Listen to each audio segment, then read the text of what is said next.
They may be caused due to following reason: numerical changes in the autosomes like Down syndromes.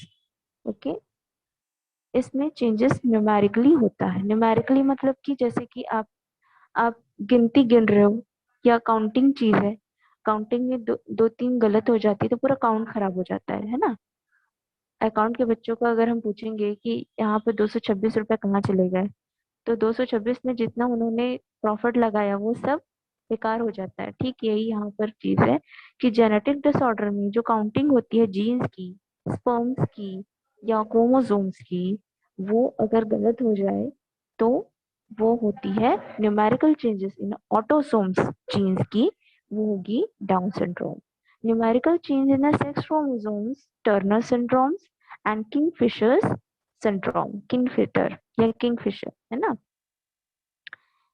अगर हम sex chromosomes की बात करें तो टर्नर सिंड्रोम और क्लिनबाफ्टर या क्लिनफिल्टर सिंड्रोम जो होता है वो उनके सेक्स क्रोमोसोम के न्यूमेरिकल चेंजेस पर होता है। जैसे जो जितनी गिनती हमने देखी है, जितना भी ऑटोसोम्स होते हैं है ना, 24, 23, 26, वो जितने पेयर्ड होते हैं वो अगर एबनॉर्मलिटीज शो करेंगे तो सिर्फ एक डिसेबिलिटी पर शो होते हैं। Structural changes in a chromosomes, क्री डू चैट सिंड्रोम। क्री डू चैट क्या होता है कि यहाँ पर इन क्रोमोसोम्स का स्ट्रक्चर ही चेंज हो जाता है। लाइक कुछ आड़े तिरछे हो जाएंगे, कुछ काउंटेबल कम हो जाएगा, तो क्रोमोसोम्स के स्ट्रक्चर चेंज हो जाते हैं। म्यूटेशन इन ऑटोसोमल जीन्स, पहले तो मैंने आपको बताया था कि म्यूटेशन क्या होता है। क्या होता है mutation? What is the meaning of mutation? बताइए, बताइए म्यूटेशन क्या होगा?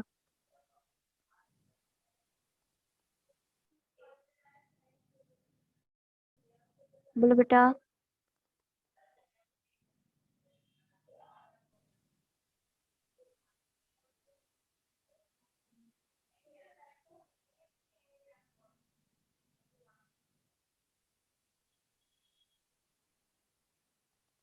क्या होगा म्यूटेशन?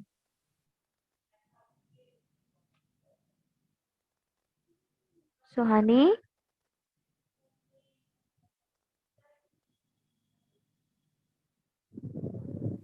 मैम जो हम लोग को पौष्टिक आहार ये सब देते हैं वही। म्यूटेशन, ओके, कोई बात नहीं। म्यूटेशन का मतलब होता है बेटा, जैसे आपका डीएनए है ना, आपके अंदर एक डीएनए है और प्लांट में होता है आरएनए। ठीक है, म्यूट हो जाओ पहले तो। एक डीएनए होता है और एक आरएनए होता है। तो हमारे डीएनए में जब किसी स्ट्रैंथ पर या किसी फ्रैगमेंट पर या कि जैसे कि आपकी ABCDEFG, जैसे आप समझो कि मैं आपको एक वर्णमाला पढ़ा रही हूँ या ABCD पढ़ा रही हूँ, और मैंने पहले गलती से पहले ABCDEFG में कुछ F और G को सीक्वेंस को गलत कर दिया। ठीक है, मैंने पहले H रख दिया फिर बाद में G कर दिया, तो क्या होगा? तो आपका वो सीक्वेंस गलत हो जाएगा। आपको जो याद रखा है अभी तक बचपन से पढ़ते आ रहे हो कि G के बाद H आता है, तो यहाँ पर क्या होगा? यहाँ पर भी वही मिस्टेक्स होगी। म्यूटेशन में होता ये है कि कोई स्ट्रैंड जिसमें एडेनिन, गुआनिन, थाइमिन, यूरेसिल, इसका जो चेंजेस आ जाता है और ये अपने कलर को चेंज कर लेते हैं, ये अपनी जगह को चेंज कर लेते हैं, तो इससे क्या होगा? इससे होगा कि अकाप्टोनीरिया या PKU या एल्बिनिज्म नाम के क्या होते हैं, डिजीज हो जाएंगे। Mutation in sex chromosomes genes, haemophilia, colour blindness. अब सेम यही चीज मैंने कल बताई है, कल की क्लास में, कि जब हीमोफिलिया या कलर ब्लाइंडनेस की कोई कलर ब्लाइंडनेस नाम की बीमारी होती है, डिजीज होती है, तो होता क्या है कि म्यूटेशन हो जाता है क्रोमोसोम्स जीन्स में। ठीक है, वो क्रोमोसोमल जीन्स जो म्यूटेशन मियोसिस करते हैं और सेल डिवीजन करते हैं। Incompatibility of gene product. ठीक है, यहाँ पे इनकम्पैटिबिलिटी क्या होगा? पहले तो कंपैटिबिलिटी क्या होगा उसको हम समझेंगे। तो कंपैटिबिलिटी को आपको मैंने पढ़ने बोला था। चलिए, रिवीजन क्लास में मैं आपको फिर से बता दूंगी इनकम्प्लीट और कंप्लीट। ठीक है।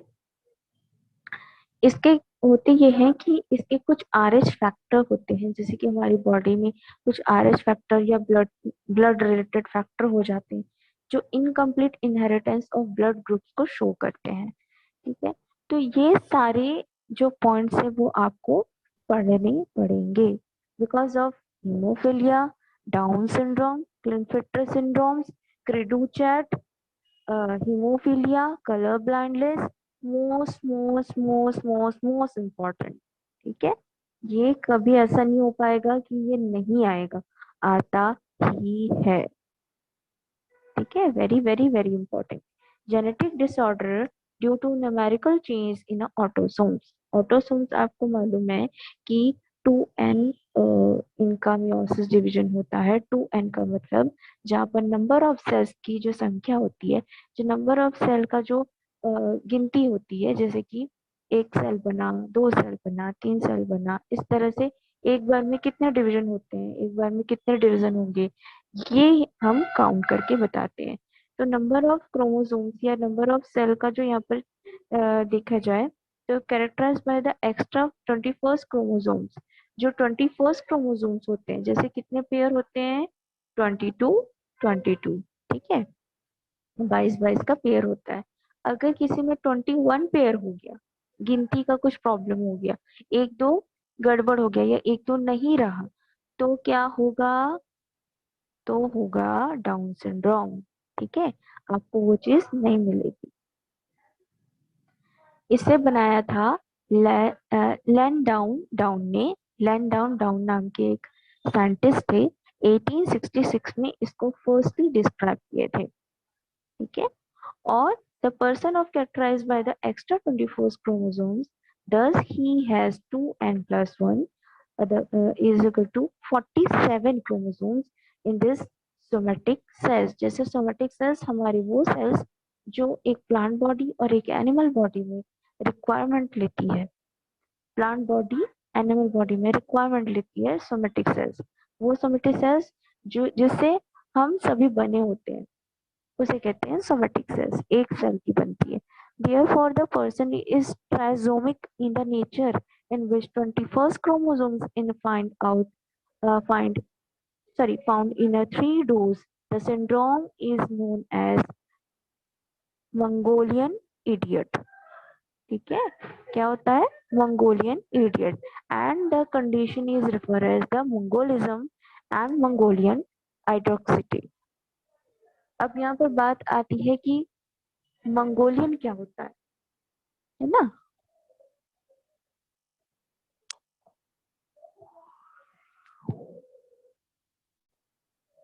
अच्छा, किसी को पता है मंगोलियन क्या होते हैं?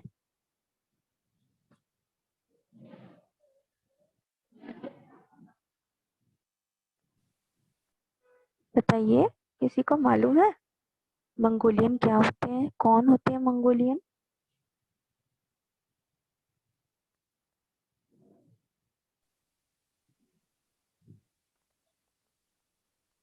हाँ सुहानी, बोलो।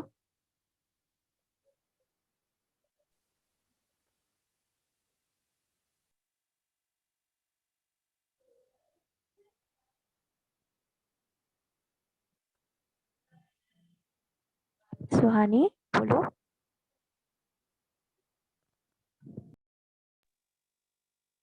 बोलो सुहानी।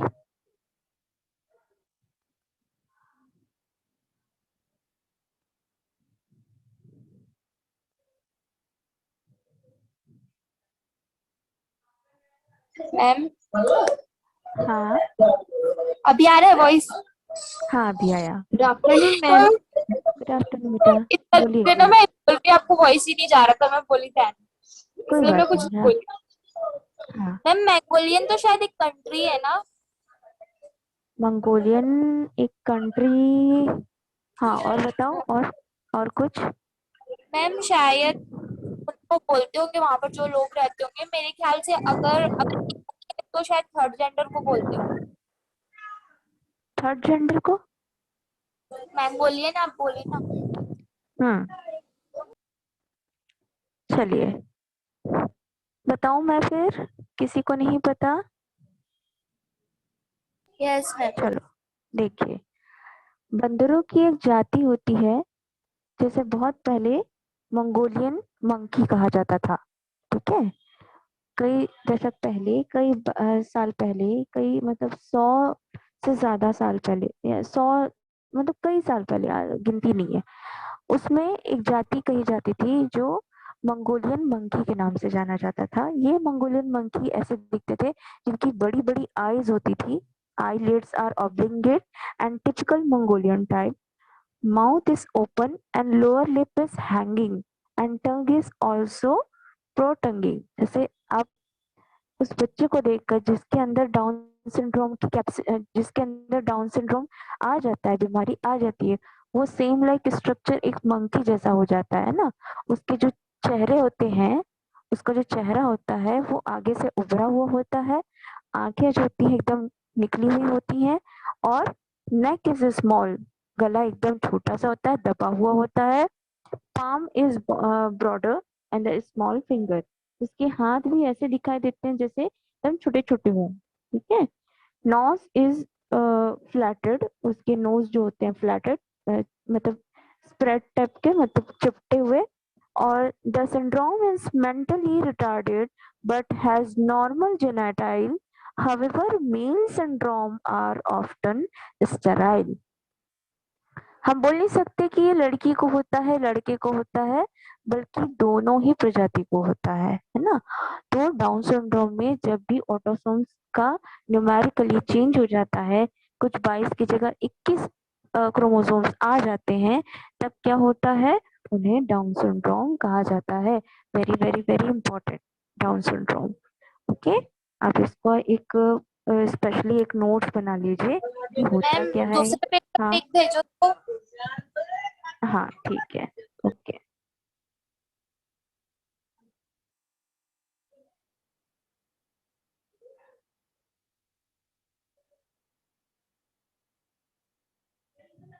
हम्म, आ गया दूसरा पिक। यस हाँ मैम, पता है बताइए। ये वाला ना हमारे बुक में नहीं है। कोई बात नहीं।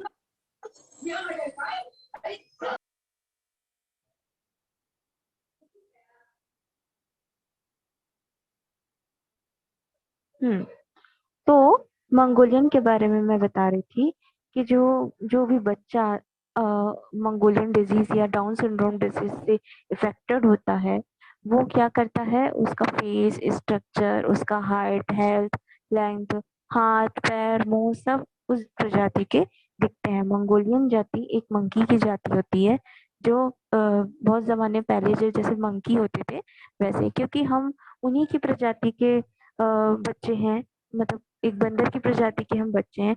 बट हमने एक लमाक ने बताया हमको, कई साइंटिस्ट ने बताया कि हमारे अंदर एक अडेप्टेशन आती गई, चलने की, फिरने की, बोलने की, सुनने की, समझने की, वो चीज आती गई, हम इंसान बनते गए, तो वो प्रजाति छूट गई थी। लेकिन कई बार ऐसा होता है कि वो जीन्स जो होते हैं वो नहीं छूटते हैं, है ना। वो जीन्स क्या करते हैं, अगर हम पेयर्ड अनपेयर्ड देखें, तो जहां जहां पर हम पेयर्ड रहेंगे, जिस जिस क्रोमोसोम्स या जिस ऑटोसोम्स में पेयर्ड रहेंगे, हम इंसान, एक कंप्लीट इंसान बन के आएंगे। अदरवाइज हमको वो सिंड्रोम हो सकता है, डाउन सिंड्रोम, जहाँ पर हम एक मंकी के फेस के जैसे दिखाई देते हैं। ओके, तो डाउन सिंड्रोम के बारे में है। डाउन सिंड्रोम का familiar ये होता है, the such syndrome are very commonly found in a certain family। This share the features of Down syndrome। These have a normal 46 diploid chromosomes number but carry a translocation of large chromosomes segment from the 18th to 14th chromosomes। ठीक है, जहां पर जैसे कि आप 1 2 3 4 5 6 7 8 ऐसे गिनते हो ना, तो ये कहाँ पर एबनॉर्मलिटी शो करता है, 18 टू 14 क्रोमोसोम सेगमेंट पर। ठीक है, एडवर्ड सिंड्रोम भी काफी हद तक डाउन सिंड्रोम की तरह होता है, और पैटर्न सिंड्रोम भी, सॉरी, पटाउ सिंड्रोम भी सेम लाइक होता है। इस सिंड्रोम में डेवलप करता है the trisomy of chromosomes number 18 thus has the 47 twin chromosomes like Down syndrome in a comparison to male and a syndrome is more common in female। ये हमेशा एक फीमेल को होती है, एक फीमेल पर्सन को होती है, ठीक है। And suffered person is a weak, smaller in a size, the head is laterally flattened। इसमें होता क्या है, जो सर होता है ना, सर के पीछे के जो हम बोलते हैं ना वो सर के पीछे का पार्ट जो होता है हमारा, वो फ्लैटेड होता है, मतलब चपटा होता है। ये हमेशा एक फीमेल को होता है। इसमें होगा क्या, ये भी सेगमेंट 18 में होगा और 47 क्रोमोसोम्स में इसकी एबिलिटी अनएबिलिटी दिखाई देगी, ठीक है। होगा क्या कि इनका लेटरल पार्ट जो होता है फ्लैटेड होता है, हेलिक्स होता है, ईयर जो होती है इसको पुअर होता है, मतलब वो लोग सुन नहीं पाते ढंग से। एंड हैंड्स आर शॉर्ट, बहुत छोटे छोटे हाथ होते हैं। Digital imprint are simple. Person are mentally retarded mostly of the before the age of 1 year. ये 1 ईयर में ही शो होने लगता है। समझ में आया सबको दोनों चीजें? समझ आई?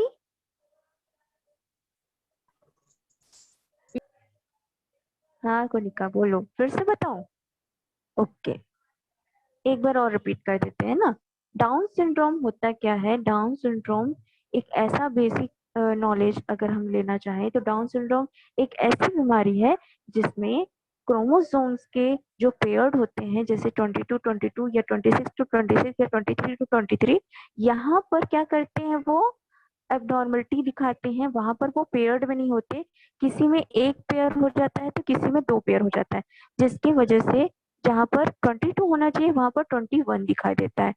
इस न्यूमेरिकली एबिलिटी को हम डाउन सिंड्रोम के रूप से जानते हैं। इसमें जो बच्चे होते हैं वो उनका फेस एक मंगोलियन मंकी की तरह दिखाई देता है, जिसमें उनके चेहरे उभरे हुए, फ्लैटेड नोज, हाथ पैर छोटे, हाइट भी छोटी, गला तो बिल्कुल दिखता ही नहीं है। तो ऐसा डिजीज डाउन सिंड्रोम वाले को होता है। एडवर्ड जो होता है वो एक फीमेल मतलब होता है, फीमेल लोगों को होता है। इसमें भी उनके जो सर का पार्ट होता है वो चपटा हो जाता है, मतलब पीछे से ऐसा लगता है कि किसी ने मार दिया है, तो वो सर चपटा हो जाता है ना। अब वो क्या होता है कि हैंड शॉर्ट होता है, लेकिन इनका जो प्रिंटिंग है, जो हाथ जैसे हम क्या कहते हैं, आधार कार्ड के लिए प्रिंट करते हैं ना, डिजिटल इम्प्रिंटिंग करते हैं, तो उसमें वो ठीक से दिखाई देगा। बट कभी कभी होता क्या है कि उनकी पूरी जो फिंगरप्रिंट है वो शो नहीं होती है। ये लोग मेंटली रिटार्डेड होते हैं, वो ठीक से समझ नहीं पाते, सुन नहीं पाते, बार बार बोलना पड़ता है, बार बार याद दिलाना पड़ता है कि क्या आपको पता है कि आप कहाँ हो। बार बार उनको याद दिलाना पड़ता है कि वो कहाँ है, उनका नाम क्या है। ये चीज है ना। Patau syndrome is a cause due to the 30 30th extra chromosome. होता क्या है कि जैसे किसी एक पेयर में हम 11-11, 22-22, 23 ऐसे पेयर रखते हैं, तो ये जो 13th पेयर जो होता है, सेगमेंट होता है, एक क्रोमोसोम, 2 क्रोमोसोम, तीसरा क्रोमोसोम, तो वो जो 13th होता है, नंबर ऑफ 13, वहां पर वो जो क्रोमोसोम्स होता है वो स्मॉल हो जाता है, मतलब वो छोटा बड़ा हो जाता है, दिखने में स्ट्रक्चरली कम ज्यादा हो जाता है या छोटा बड़ा साइज में हो जाता है। ये इसकी वजह से होता ये है कि वो जो पर्सन होगा वो एबनॉर्मल फेस का होगा, आड़ा तिरछा उसका फेस होगा, आंखें इधर उधर होंगी, आईज और फॉरहेड भी थोड़े से टेढ़े मेढ़े हो जाएंगे, जिसकी वजह से जो चाइल्ड होगा dies before the age of 4 month. और बच्चे बच नहीं पाते हैं, 4 मंथ में ही गुजर जाते हैं, है ना। तो बहुत ही जेनेटिकली सिंड्रोम भी काफी हद तक डेंजर्स है आज के डेट पर। कोई बच्चा बच नहीं पाता है, बहुत लोग तो बच नहीं पाते हैं, ठीक है। क्लियर है बेटा सबको? Yes ma'am. हम्म। रिमझिम आपको, रिया यस मैम। क्लियर है? हाँ, ठीक, यस मैम। ओके बेटा। चलिए अब आते हैं बात genetic disorder to the numerical changes in a sex chromosomes, है ना। ये लोग क्या करते हैं, जब डिसऑर्डर आती है, अभी तक हमने न्यूमेरिकल पढ़ा, अब न्यूमेरिकल चेंजेस किस में आएगी, सेक्स क्रोमोसोम में। जैसे हम लड़कियां हैं, वो लड़के हैं, इस तरह से वो जेंडर डिवाइडेशन होता है ना। तो लड़की और लड़के में जो सबसे बेसिक प्रॉपर्टी क्या होती है, उनके क्रोमोसोम्स की। जिसमें ज्यादा पेयर होंगे वो लड़का, जिसमें कम होंगे वो लड़की। ठीक है, इस तरह से डिवाइड किया गया है। जैसे कि 2n-1 45 44 plus XO, the person has female appearance, the characterized by the short structure where the named infinite genital organ, underdeveloped ovaries, having the inability। तो होगा क्या कि जैसे सेक्स क्रोमोसोम की बात है, तो फीमेल और मेल में जो ये चेंजेस आती हैं वो उसमें आएगी। इसमें होता क्या है, Turner syndrome, very very very important है ना। 1 नंबर का आ जाएगा, 2 नंबर का आएगा, कभी कभी 3 या 4 नंबर का भी आ जाता है ना। तो आप लोग याद कर लो कि टर्नर सिंड्रोम में होता क्या है कि जो गर्ल्स होती हैं उनके जेनिटल पार्ट जो होते हैं डेवलप नहीं होते हैं। ठीक है? अब मैं आपको एक जो भेजी थी वो फिर से ले आती हूँ। हम्म, ये जो होता है टर्नर सिंड्रोम में, जो फीमेल पार्ट होता है, जेनिटल पार्ट होता है, वो देख रहे हो आप, शॉर्ट हाइट हो जाती है इनकी, हाइट शॉर्ट हो जाती है। वेबलिंग इन नेक, नेक जो होता है वो एक दबा सा, और पीठ के जो पीछे जो पार्ट होता है उससे एकदम कनेक्टेड हो जाता है ना। जैसे कि हमारी जो नेक है वो थोड़ी सी लंबी, और पीठ का जो पार्ट होता है वो अलग होता है हल्का सा। लेकिन इसमें जो पीठ और गला होता है, मतलब गर्दन का जो नेक का पार्ट होता है, वो दोनों जुड़ा होता है। ठीक है, इनके चेस्ट पार्ट जो होते हैं, स्पेस जो निpples वगैरह होंगे वो उतने ही डेवलप नहीं हो पाएंगे। इनके जेनेटल पार्ट में भी काफी हद तक डेवलपमेंट नहीं होता है। फुट को देखेंगे तो peripheral the lymphoedema in the birth, इनका जो पैर होता है वो पूरे जमीन पर नहीं आता है। उनका जो चलना होता है थोड़ा बहुत, वो रेंगना जो होता है वो अम, लड़खड़ा के चलते हैं, है ना, ठीक से नहीं चल पाते हैं, क्योंकि इनकी फीट एबनॉर्मल हो जाती है, इनका गला एबनॉर्मल हो जाता है। तो ये टर्नर सिंड्रोम में होता है। जैसे 44+X है तो मियोसिस होगा, तो 22 और 22 पेयर्स में होता है। First polar body and degenerate and meiosis 2, then 22 and 22 and last 22 is female X sperms। इसमें एबनॉर्मलिटी आ जाती है। तो 44 जाइगोट जो बनेगा वो develop into the Turner syndrome. ठीक है, मतलब एक स्पर्म क्या करेगा, वो एबिलिटी नहीं दिखाएगा। अब आते हैं क्लिंगफिल्टर सिंड्रोम, ये भी इम्पोर्टेंट है। तो क्लिंगफिल्टर क्या होता है, the syndrome is the characterised by the person of an extra X chromosomes beside not XY chromosomes। Extra आ जाता है। अब प्रकृति ने, नेचर ने हमको हर चीज गिनती करके दी है।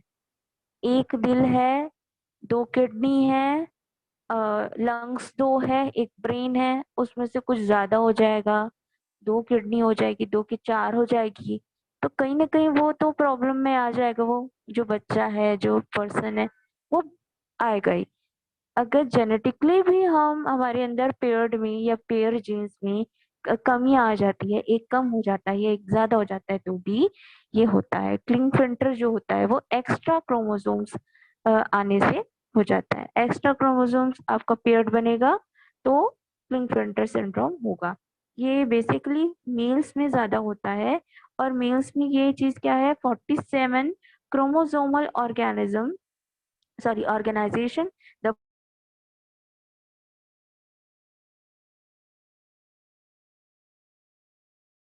पार्ट होंगे।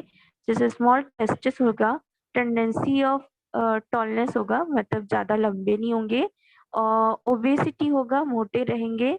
Less develop secondary sexual character due to the lack of spermatogenesis, the syndrome in a completely infertile. ठीक है। सिंड्रोम के लिए इनकी जो इनफर्टिलिटी है, जैसे इनके अंदर जो मेल पार्ट होगा वो कैपेबल नहीं रहेगा कि इसको मेल बोल सकते हैं, हर चीज मतलब एबल नहीं हो सकती, कंप्लीट मैन नहीं बोल सकते इनको, बहुत सारी नॉर्मल जो चीजें हैं वो चेंज हो जाती हैं। ठीक है, ओके बेटा, यहाँ तक सबको समझ में आ गया? Yes ma'am. हाँ, तो इसका मैं पूछूंगी कल, अगर आप लोग आते हो तो कल मैं इस पूछने वाली हूँ। ठीक है, आप यस लोग इस चैप्टर से मैम। रिलेटेड जो भी चीज है आप एक बार रीड आउट करके रखना, कल मैं इनका क्वेश्चन करूंगी। ओके, और बाकी अगर किसी में भी आपको दिखता है कि ये नहीं समझ में आ रहा है तो मैं आपको कल बता दूंगी।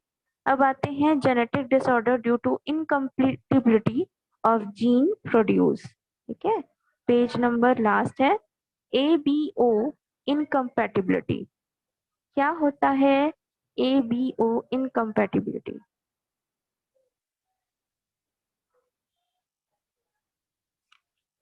बेसिकली देखा जाए तो ABO हमारे ब्लड ग्रुप्स हैं, है ना।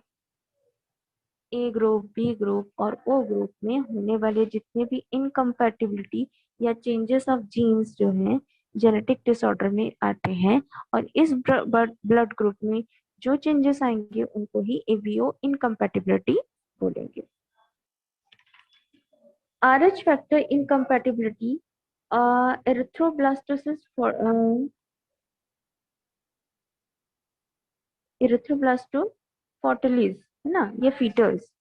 देखो, आपने लास्ट क्लास में 11th में RH फैक्टर के बारे में पढ़ा होगा और ब्लड ग्रुप के बारे में भी पढ़ा होगा, है ना।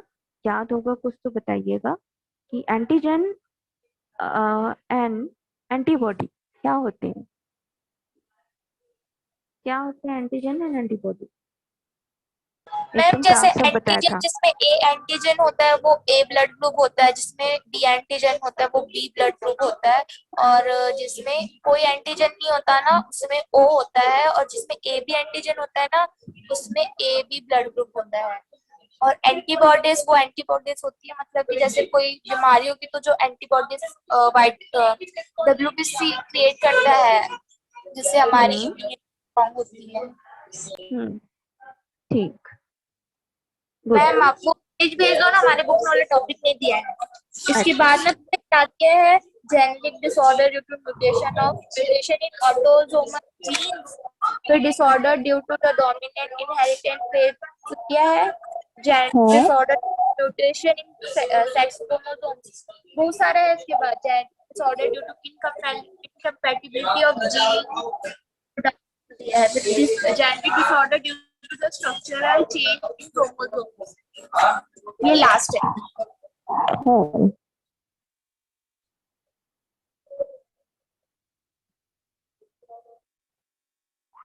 ओके। तो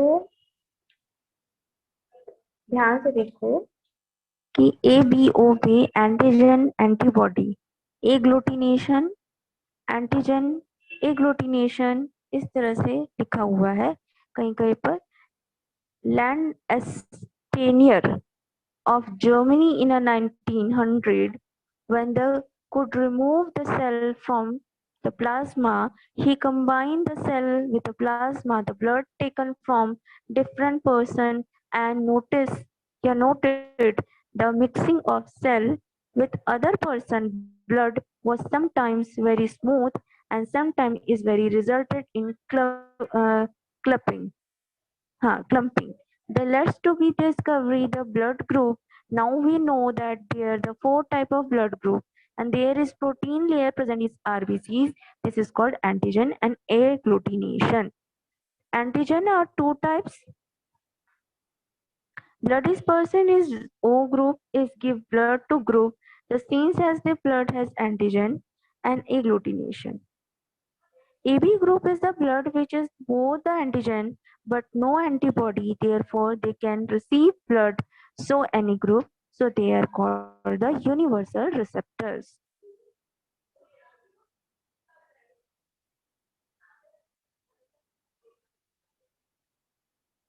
जब हम ब्लड डोनेट करते हैं तो ये देखा जाता है कि जो पर्सन को हमने ब्लड डोनेट करना है, जिस भी पर्सन को, उसका पहले ब्लड ग्रुप देखेंगे, देखेंगे ना। अब हम ब्लड डोनेट करने से पहले अगर ये चीजें नहीं देखते हैं तो उस पर्सन को क्या चीज होगा, कभी सोचा है? अगर हमने ब्लड देते वक्त ये सब चीज नहीं देखा तो उस पर्सन को क्या बीमारी हो सकती है? मैडम वो तो मतलब उसकी बॉडी एक्सेप्ट ही नहीं करेगी ना उस ब्लड को, उसके पास तो हाँ। वो एंटीजन है ही नहीं, तो बॉडी में हम्म। ब्लड होगा भी नहीं। हाँ, तो जैसे आपकी बॉडी में एंटीजन है, ए एंटीजन है, आपका ब्लड ग्रुप ए है, तो आपको बी वाले दे दिया जाए तो आपकी बॉडी उसको एक्सेप्ट ही नहीं करेगी। एक्सेप्ट क्या, वो थोड़ी देर बाद इतनी ज्यादा मतलब एंजाइटी फील करेगा कि वो उल्टी करना चाहेगा, मतलब बहुत सारी डिजीज उसको होने लगेगी, एंजाइटी फील होगा। हाँ बेटा, गुड आफ्टरनून। तो एंजाइटी फील होगा, बहुत सारी एबनॉर्मलिटीज उसकी बॉडी में आने लगेगी। तो जब भी हम ब्लड डोनेट करते हैं हम ये देखते हैं कि जिसको हम ब्लड डोनेट कर रहे हैं सबसे पहले उसका ब्लड ग्रुप क्या है। ब्लड ग्रुप देखने के बाद ही हम उसको वो चीज देखते हैं। कई बार ऐसे चांसेस बनते हैं कि हमारे पास वो ब्लड ग्रुप नहीं रहता है, तो हमको हॉस्पिटल वाले कहते हैं कि आपके पास जो भी ब्लड ग्रुप है आप दे दीजिए, हम दूसरा वाला उनको जो ग्रुप होगा वो दे देंगे। ठीक है, जैसे कि अगर ओ पॉजिटिव है और मिल रहा है ए पॉजिटिव, तो ए पॉजिटिव तो मिल जाएगा, लेकिन ओ पॉजिटिव देना है तो उसके लिए भी वो होना चाहिए। ठीक है, तो उसके लिए ओ पॉजिटिव होगा तभी वो दे सकते हैं, अदरवाइज वो नहीं दे सकते, क्योंकि एक डोनर रेसिपिएंट है तो उसको ओ पॉजिटिव ही देना पड़ेगा। ना तो वो ए से लेगा, ना तो वो बी से लेगा, ना ए बी से लेगा, ना ए बी नेगेटिव से लेगा। ठीक है, यही चीज है। तो जब हम उसको डोनेट करते हैं हम वो जो चीज देखते हैं, अगर उस प्लाज्मा में वो दोनों पार्ट्स नहीं मिलते हैं या वो दोनों पार्ट्स को हम नहीं जानते हैं, नहीं समझ पाते हैं, तो ये चीज प्रूफ की है लेटस्टर ने, जो जर्मनी के थे 1900 के।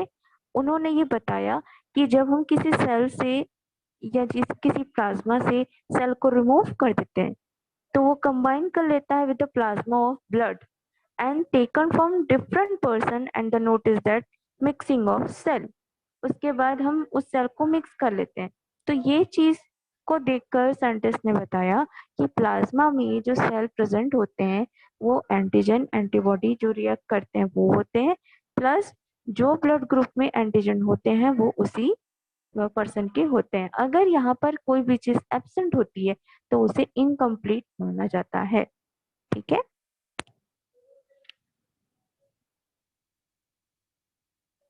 अब यहाँ पर आती है बात जीनोटाइप की, कि जीन्स कैसे करते हैं, किसी भी ब्लड ग्रुप में जीन क्या इफेक्ट डालते हैं।